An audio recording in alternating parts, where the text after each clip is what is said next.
Коронавирус жұқтырған аяғы ауыр келіншек біздің тілшілерімізге сұхбат берді. Алматы облысының тұрғыны Тоғжан Айтбай қазір жағдайының жақсы екенін жеткізді.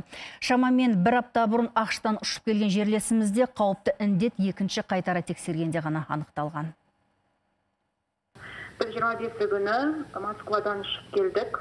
Негізі біз ақштан шықтық, сол Москва арқылы Алматыға ұшып келдік. Сол кезде бізден бірінші тест алды, ұшып келген бойда барлық жаңағы пассажирлардың бәрін алды да, сол больницаға барып тест алды. Сол больницада біз 24 сағат жаттық. Біздің тестіміз отрицательный болып шықты. Результат білетін күні ешқандай жөтел де, тамағым ауырған да болған жоқ, бәрі қайтып кетті. Оғаш хабарды естігенде әуелде қатты абыржыған Тоғжан қазір өз-өзіне қалыпты сезінеді. Ол Қаскелеңдегі жұқпалы аурулар ауруханасында жатыр.